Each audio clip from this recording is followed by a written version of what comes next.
darkness, Lord, and confusion, always I'll follow thee.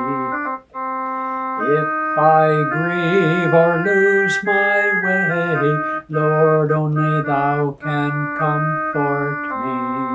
If I grieve or lose my way, Lord, only thou can comfort me. All I live for is to love thee, my eternal friend. Well, speaking of my eternal friend, hello friends. Nayaswami Hriman here, broadcasting from the Camino Hermitage, our weekday broadcasts of the unpublished writings of Parmahansa Yogananda. So today I've selected for you a reading that comes from July 1930. And it actually turns out, though I didn't intend it to be a continuation of the theme I had recently in one of these broadcasts about the importance of spiritual power, the importance of willpower on the spiritual path. Anyway, parts of this, or many parts of this, I'm going to read because there's just no better way than to hear Yogananda's own words.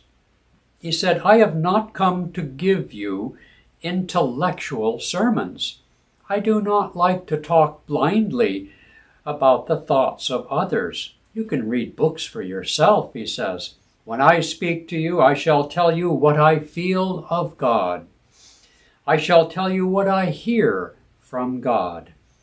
And it is my privilege to bring to you a message that will help you to realize God for yourself and to develop yourself harmoniously in body, mind, and soul. I have spoken to thousands," he writes, "and aroused the feelings and emotions of the multitude. But now it's my desire to train a band of souls who would not remain satisfied with intellectual reasonings and a superficial knowledge of God, but who would day and night make the effort to contact God, the God whom I have found." Then he goes on to talk about why our prayers are not answered because of our own subconscious habits of the past. He goes on, and this is relevant to many of us because we are studying this book. "I wish you to read the scientific healing affirmations daily.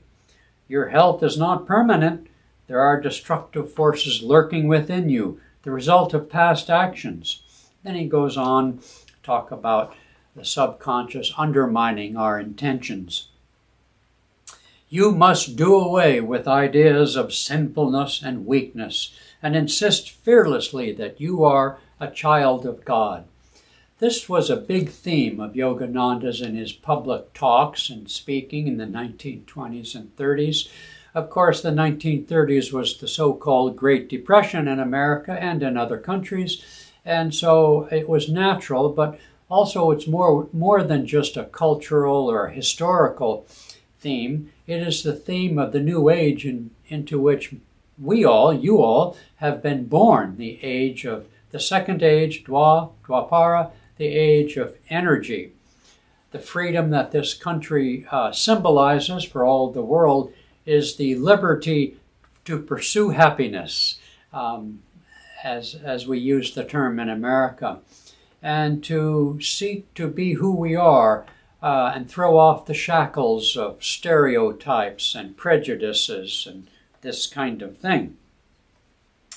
He says, "In my book, Whispers from Eternity, I have laid side by side the feelings of the great masters. Let us take, for example, Moses. His was a martial spirit, such as befitted the time in which he lived. All great souls have met the need of the people of their times. Goodness does not mean weakness. Goodness is a power that knows how to fight the forces of evil. If goodness has no stamina, it will be destroyed. Goodness must be harnessed with strength, and strength means power, and power is the ability to conquer." So the martial spirit of Moses was needed at that time. Then he goes on to say one of the greatest contributions of the Jewish religion is the conception that there is only one God but many prophets. No prophet should be put above God. Even though the waves in the ocean are one, still the ocean can never be taken for the wave. The ocean is the substance. The wave is one of the forms of that substance. The substance is unchangeable, but the forms are many. The substance is spirit. The forms are the ever-varying expressions of creation.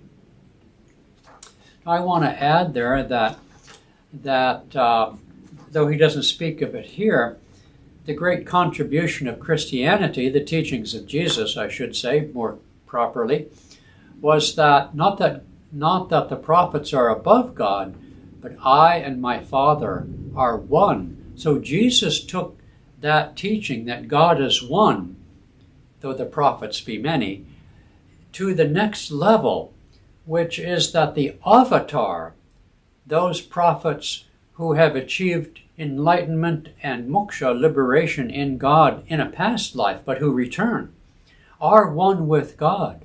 That was a new teaching to the Jewish faith, and one that they rejected, at least some of them.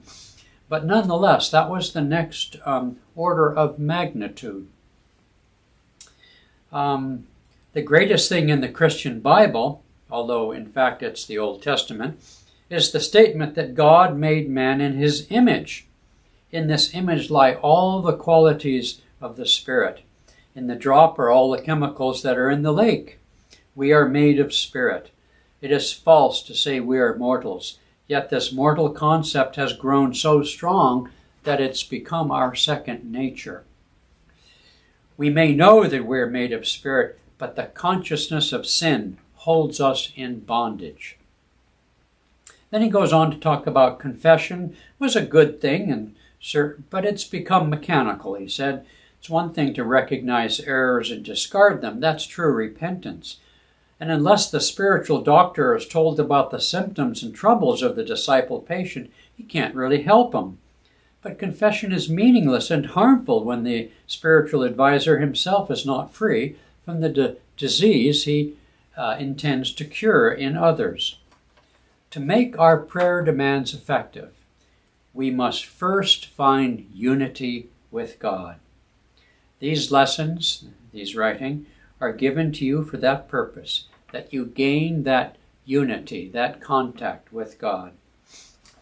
So don't let, and this is very relevant to us today, don't let wrong and discordant things of the world worry you. It is true that there are many bad things in existence. But if a thing is bad, why make it part of yourself? You are your own greatest enemy and your own greatest friend. It is in your power to choose that which you want to make a part of yourself. This was the theme of my recent Sunday service, which is that our real choice in life is not what we seem. The real choice we have in life is to choose our influences.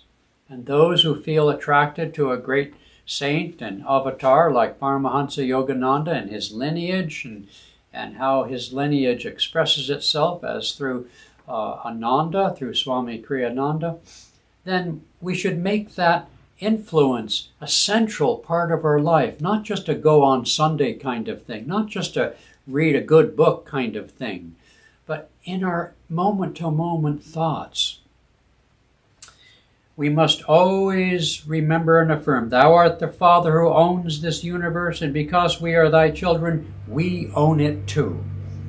I can hear some of you say, how is that possible? The trouble is we do not know how long we have been in bondage with weakness. Oh, there's my garbage truck right on time. And we have no realization of the depths of the mischief that have already been done by not being consciously identified with the Father. You see, this is the core teaching of Vedanta. This is the core teaching of all the true religions. But we've come through many, many centuries of identification with the body and with our attachments to the body and the ego, and therefore to our, quote, sinfulness. What else What else can it be? The greatest sin is to call yourself a sinner. But why do we do that? Because we are identified with the body which is frail, which knows failure sometimes, which knows ill health sometimes, which knows violence and bondage in a social way, let's just say. So until we can redirect our self-identification and become realized in the true self, we cannot break that bondage. This is the new dispensation that Parmahansa Yogananda was sent to bring. This is the second coming of Christ. Now, this Christmas season, beginning with Tuesday, the Tuesday right before Thanksgiving, every Tuesday, free and open to all, and 1 hour satsang, taking the teachings of the great masters during the special and holy holiday season, where there's kind of a wormhole to spirit that opens up in the dark time of year in the northern hemisphere, by which we can seek the light that is always there. Like my friends in Boeing say, the engineers say, the sun is always shining at 30,000 feet. It's also shining in our hearts every day. Let's prepare for the coming of the Christ in the Christmas season. Not just Jesus Christ, but the Christ in all of us, in all creation, but most particularly expressed in the lives of the avatars, the great masters who come in every age. Okay, great souls, that's it for today. Be strong in yourself. Be true to your higher self.